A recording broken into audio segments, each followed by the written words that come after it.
이른바 조작기소 국정조사를 주도하고 있는 민주당은 윤석열 정부 들어 대장동 사건을 맡은 검찰 2기 수사팀이 이재명 대통령을 표적 수사했다고 주장하고 있습니다. 문재인 정부 때의 1기 수사팀이 이 대통령의 혐의를 찾지 못하니까 수사팀을 바꿨다는 취지인데요.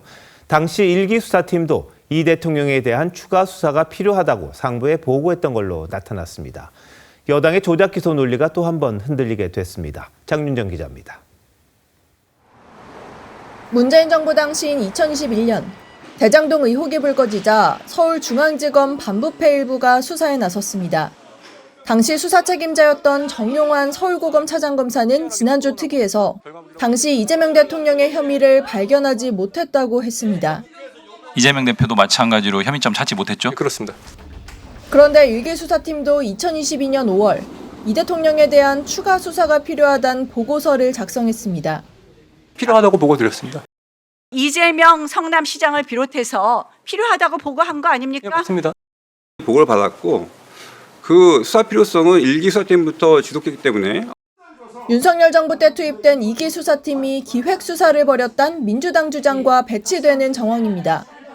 이원석 전 검찰총장은 민주당이 조작이라고 주장하는 이른바 정영학 녹취록도 1기 수사팀이 만들었다고 했습니다.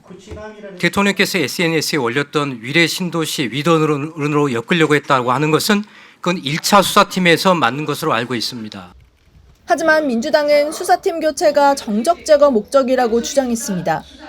윤석열 정권의 사냥개를 자처했고 그 수단은 진술과 증거의 조작이었습니다.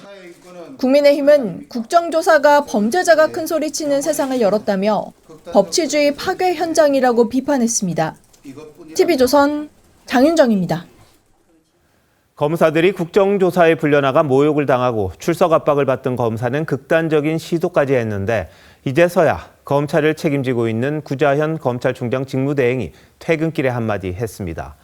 하지만 검찰 안팎에서 기대했던 것과는 상당한 차이가 있었다는데 뭐라고 했는지 이광희 기자가 취재했습니다. 구자현 검찰총장 직무대행이 퇴근길에 굳은 표정으로 극단 시도를 한 검사를 언급합니다. 검찰총장 직무대행으로서 참담한 마음으로 소식을 접했습니다. 국정조사에서 다수의 검사들이 모욕을 당했다고도 했습니다. 다수의 담당 검사 수사관들이 모욕적인 말을 듣거나 답변 기회를 제대로 얻지 못하는 상황들이 발생하였습니다. 하지만 구대행은 국회를 비판하는 대신 간곡한 부탁에 그쳤습니다. 향후 남은 기간 공정하고 객관적으로 이번 국정조사를 진행해 주실 것을 다시 한번 간곡하게 부탁드립니다. 검찰 내부에선 지휘부를 향한 공개적 불만이 터져나왔습니다. 공봉숙 서울고검 검사는 검찰 내부망에 여당이 공소 취소를 목적으로 반헌법적 국정조사를 하고 있다며 조직의 대표라면 검사들에 대한 괴롭힘을 중단하라는 요구를 하라고 했습니다. 구대행이 책임을 지고 거취를 결정해야 한다는 댓글도 달렸습니다. 검찰 내에선 검사들이 정치권의 압박에 시달리는 상황에서 검찰 수장의 입장 표명이 너무 늦었다는 비판이 나옵니다. TV조선 유광입니다.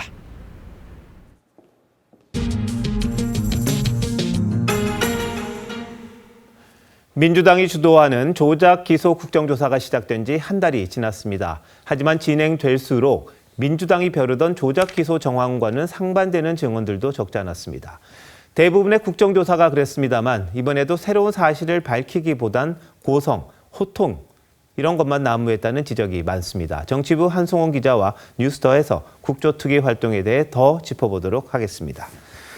한 기자, 이 국정조사를 보고 있으면요, 기관 측의 증언을 일반 증인, 참고인이 뒤집는 일이 반복되는 것 같습니다. 예, 2주 전에 대북송금 사건 기관 보고에서 이종석 국정원장 북한 공작원 리호남이 필리핀에 없었다고 증언했습니다.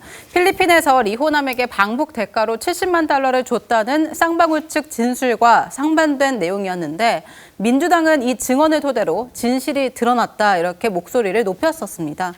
그런데 당사자인 방용철 전 쌍방울 부회장이 11일 뒤에 청문회에 나와서 필리핀에서 리호남을 만난 장소 그리고 시간까지 구체적으로 증언했습니다. 그럼에도 민주당은 이 원장의 주장이 사실이고 방 전 부회장의 증언은 위증이라고 하면서 고발하겠다 이런 입장입니다.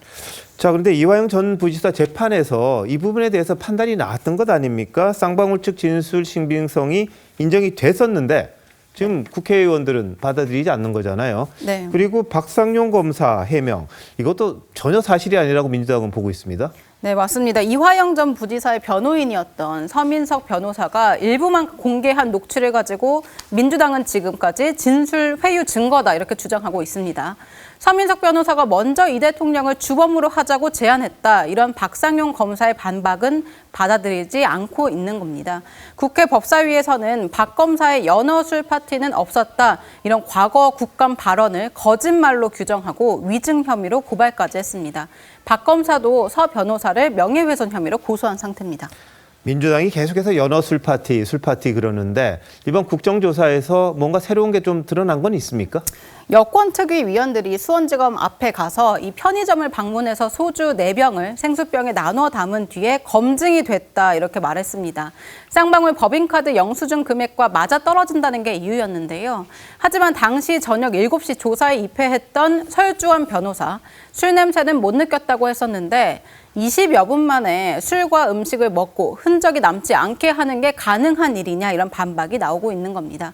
김성태 전 회장도 이번에 국회 불출석했는데요. 그 네. 사유서에 연어술 파티는 불가능한 환경이었다 이런 입장을 재확인했습니다. 뭐 밖에서 다 볼 수 있었다 뭐 이런 얘기가 있었던 거죠. 네.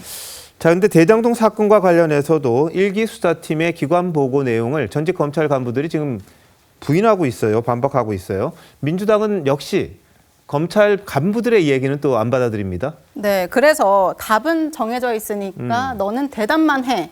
이 말의 줄임말이죠. 이른바 답정너 국조다 이런 지적이 나오고 있습니다. 이원석 전 검찰총장은 옛 부하 직원들의 심경을 대변하면서 답답함을 호소하기도 했습니다. 세상을 등지고 싶은 심정입니다. 열심히 일하고 고생하고 무슨 영화를 보려고 검사들이 조작을 하고 기소를 합니까? 자, 그러면 말이죠. 이번 국정조사에서 뭔가 새롭게 드러난 부분은 뭐죠? 네, 일부 있는데요. 대장동 2기 수사팀이 민간업자 남욱 씨를 구치감에 2박 3일 혼자 지내게 하면서 조사했다. 이런 내용은 이번 국정조사에서 새롭게 나온 내용입니다. 특위 위원들이 중앙지검 구치감을 현장 조사하고 반인권적 방식이라고 지적하기도 했는데요. 이원석 전 총장 어제 네. 나와서 이 유치 장소, 예. 구치감 유치 장소도 유치 장소 중에 하나일 뿐이다. 이렇게 설명하긴 했습니다. 알겠습니다. 근데 남욱 씨는 과거 사건이 불거졌을 때도 기자들 만나서 많은 이야기들을 했던 걸로 지금 기억이 나거든요. 네. 이게 새롭게 나왔다는 게 좀 또 특이하기도 하네요. 네. 자, 근데 일방적인 국조다 이런 평가가 있습니다. 결국은 기소를 취소하기 위한 겁니까? 사실 특위가 다루는 이번에 7개 사건 중에 핵심인 대북 송금, 대장동 사건 등 5건은 공소 취소가 불가능합니다. 현행법상 공소 취소는 1심 판결 전에만 가능하기 때문인데요. 법조계에서는 결국 민주당의 최종 목적, 1심 재판이 중지된 이 대통령 사건의 공소 취소 아니겠냐 이런 지적이 나오고 있습니다. 네, 뭐 특위 활동이 2주 정도 남았으니까 그 사이 뭔가 성과를 내도록 한번 기대해 보죠. 한 기자 잘 들었습니다.